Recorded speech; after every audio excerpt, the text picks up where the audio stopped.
di Sindu Aji ini bisa sebagus ini ya, insya Allah manfaatnya banyak sekali, terutama adalah untuk tanaman seledri. Itu ceritanya gimana awalnya, kok bisa sampai kemudian akhirnya muncul produk namanya Sindu Aji ya. Jadi gini ya, sebenarnya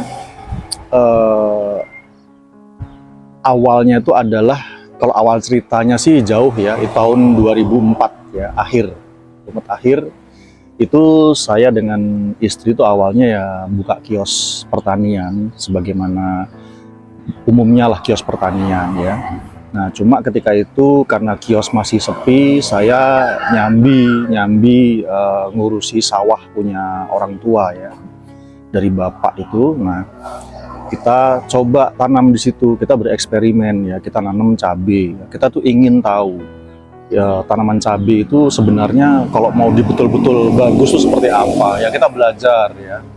Nah pendek kata ya, ketika kita terjun ke sawah ya, kita jadi petani ya, maka saya akhirnya menyadari ya bahwa terutama produk-produk pupuk daun ya, PPC yang ada di pasaran itu jarang yang memuaskan saya ya. Ketika itu saya sebagai petani ya, secara kualitas itu banyak yang tidak benar-benar memuaskan. Akhirnya kita bereksperimen, kita belajar terus gitu ya. Jadi itu ada cerita lama ya. Cerita barunya adalah ketika kita mulai sudah punya produk-produk ya, produk pupuk ya, alhamdulillah pupuk daun PPC. Nah kita tuh melihat bahwa ternyata problem di tanaman budidaya petani ya, terutama sayuran, itu ternyata sudah sedemikian parah ya, sehingga petani itu sudah sedemikian putus asanya, sehingga tidak lagi sekedar mengandalkan pestisida yang ada di pasaran. Mereka tuh sudah gelap mata ya, banyak cerita yang sampai kepada kita itu petani mulai menggunakan misalnya formalin ya untuk mengatasi penyakit jamur misalnya di tanaman cabai, patek misalnya. Itu menggunakan formalin. Nah, padahal kita tahu semua formalin itu kan bahan atau cairan pengawet mayat ya, dan itu sangat beracun. Makanya dia digunakan untuk mengawetkan mayat. Selain karena dia bisa mengawetkan ini ya, menunda pembusukan, juga dia itu memang mengandung racun yang mencegah pertumbuhan jamur misalnya diantaranya, atau bakteri ya. Nah bayangkan, dan dia ini formalin ini sangat melekat ya, ketika disemprot misalnya ke tanaman cabai, dia melekat di buah itu.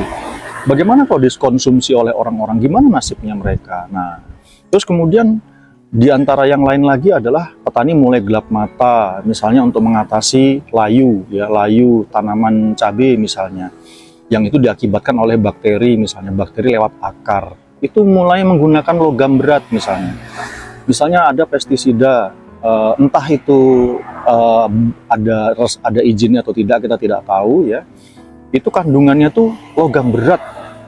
Jadi pestisida itu terang-terangan di dalamnya itu mengandung timbal ya, PB ya, itu logam berat yang itu mudah sekali terlindi ya, larut ke dalam air tanah ya.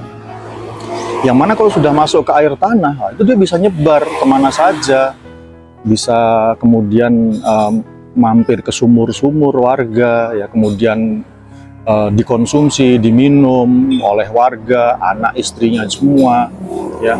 Nah ini kan sesuatu yang mengerikan gitu. Nah ini kemudian kita melihat, berpikir ya, ini sebabnya apa, tanaman kok kayak begini. Nah kebanyakannya itu cuma memang membahasnya itu masalah jamur sama bakteri. Mereka tidak ingat ya bahwa sebenarnya sama seperti manusia ya, orang kena flu itu karena virus, betul ya.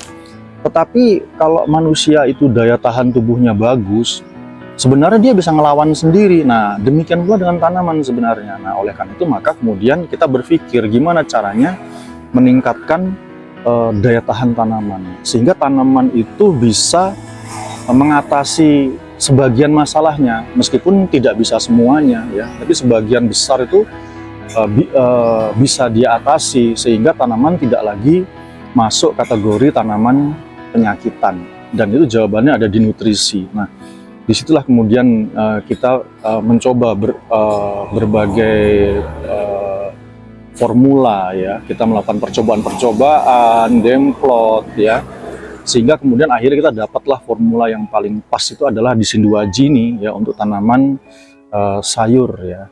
Terutama yang dipanen daunnya, dan paling utama itu adalah seledri ya. Mengapa seledri? Nah, karena seledri ini dia daunnya sangat rentan ya, sama jamur. Dia itu gampang sekali kena jamur ya. Jadi daunnya itu pinggirannya itu coklat-coklat itu ya, itu kena jamur. Yang mana kalau sudah seperti itu, ya itu akan dicabut, dibuang. Bakul nggak mau beli gitu ya. Nah, ini yang kemudian membuat diantara petani itu ada yang gelap mata ya, kemudian menggunakan bahan-bahan terlarang seperti yang kita sampaikan tadi. Nah, insya Allah kalau menggunakan Sinduaji, tanaman akan cenderung lebih sehat ya. Sinduaji bukan fungisida, jadi kemungkinan untuk tanaman seledri misalnya tetap kena jamur ya, itu tetap ada karena memang Sinduaji bukan fungisida. Tetapi insya Allah sangat sedikit kasusnya ya. Jadi tanamannya cenderung sehat, tidak penyakitan. Kalaupun nanti kena, diobatinya gampang seperti itu. Nah, jadi terutama paling istimewa adalah untuk seledri. Tapi bagus juga untuk tanaman-tanaman ya sayur yang itu dipanen daunnya, usia pendek dipanen daunnya. Contohnya apa? Kubis, kembangkul, loncang ya, daun bawang, terus kemudian letus ya, selada, sawi, dan macam-macam ya. Nah, termasuk juga yang tanaman berbuah tapi dia tuh merambat dan buahnya itu tawar ya rasanya, seperti timun contohnya, itu bagus ya. Bagaimana kalau digunakan di tanaman yang buahnya ada rasanya, manis, misalnya pedas, asam, contohnya cabai, tomat ya, melon, ya bisa, bagus juga. Tapi memang nanti kalau sudah ada buahnya itu, kalau mengandalkan Sinduaji aja nggak bisa ya, itu harus ditambahi dengan unsur kalium ya. Kaliumnya cari yang bagus, jangan yang ecek-ecek, eman-eman tanamannya. Jadi begitu ya ceritanya ya, kenapa kok kemudian sampai ada Sinduaji. Jadi semua itu ada kaitannya dengan kita itu resah ya, dengan bagaimana nasib petani, bagaimana nasib generasi penerus kita, anak-anak ya, kalau sampai mereka terpapar dengan racun ya, yang itu seharusnya bisa dihindari. Kalau memang tidak bisa dihindari, apa boleh buat. Tetapi kalau sebenarnya bisa dihindari, kok kemudian kita tidak berupaya untuk melakukan sesuatu ya, untuk supaya bisa terhindar, itu kan sayang sekali. Jadi gitu ceritanya. Harapan ke depannya dengan Sinduaji? Ya, harapan ke depannya kalau petani itu bisa mempunyai tanaman budidaya yang sehat, nah itu harapannya satu ya, petani secara kemungkinan panennya akan lebih besar ya. Jadi kemungkinan gagal panennya itu kita tekan. Kemudian petani kita harapkan bisa lebih sejahtera. Dari mana bisa lebih sejahtera? Ya, salah satunya adalah dengan tanaman sehat.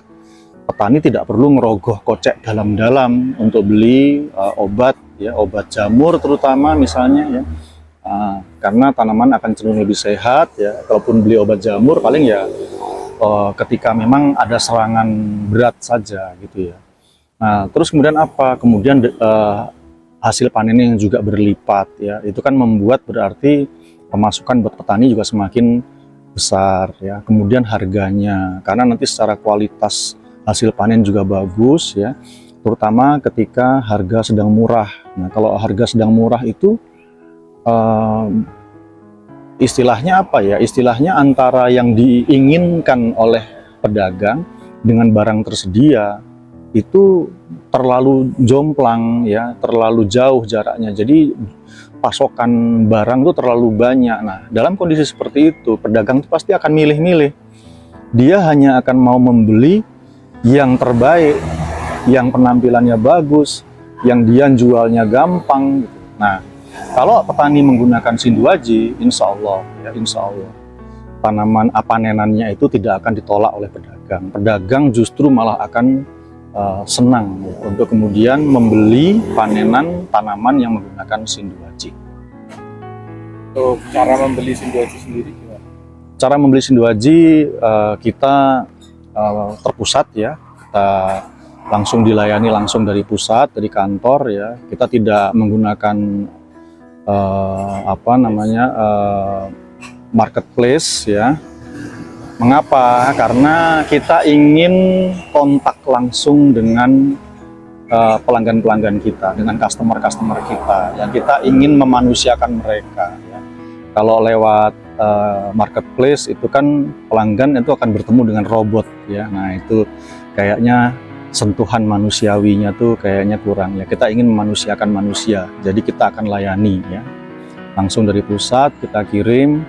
Dan kalaupun misalnya nanti ada satu titik yang di situ sambutan Sinduaji cukup bagus, nah mungkin kita akan punya atau kerjasama atau bagaimana nanti ya, kita bikin outlet di daerah tersebut.